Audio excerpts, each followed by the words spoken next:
Mis queridos hermanos, una vez más en este séptimo domingo del tiempo ordinario. ¿Qué nos dice la palabra divina para este domingo, Día del Señor?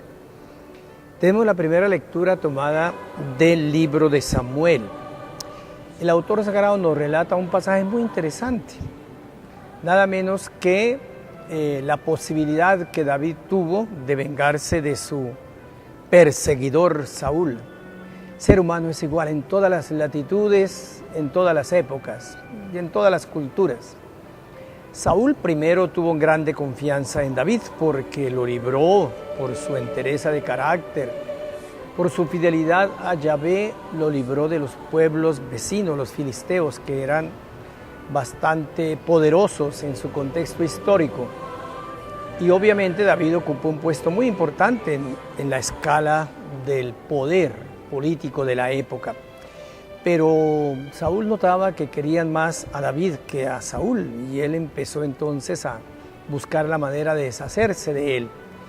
Y efectivamente lo intentó sin poderlo lograr.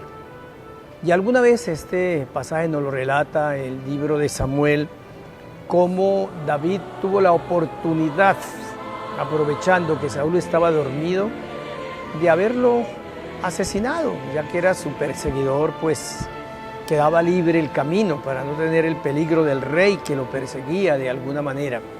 Sin embargo, David le dice a uno de sus subalternos que tenía la posibilidad de clavarle la lanza en el tórax a Saúl: cuidado, no atentes contra el ungido de Dios.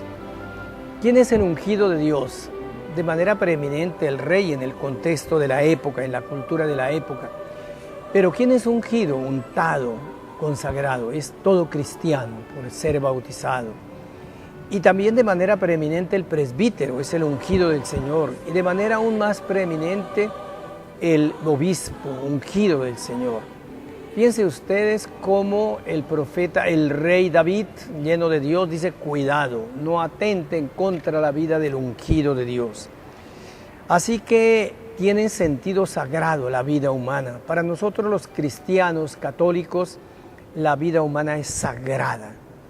Es más sagrada que los árboles, que el bosque, que las aguas, que los animales, que los recursos naturales que ahora se pretende, ante el abuso que ha tenido el hombre por siglos de los recursos naturales. Ahora nos estamos pasando al extremo de darle más importancia a la naturaleza que al hombre.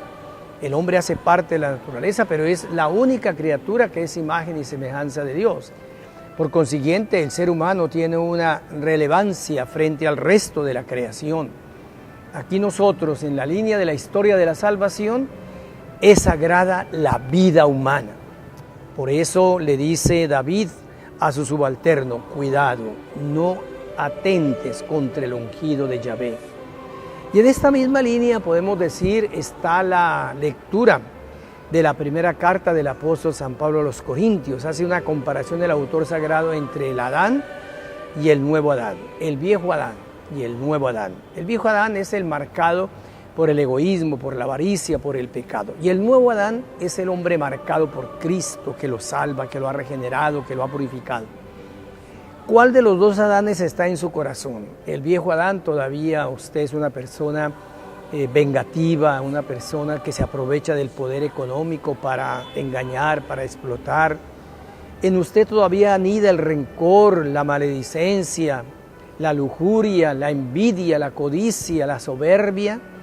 Si todavía predomina esto en su diario actuar, quiere decir que está el viejo Adán reinando en su corazón.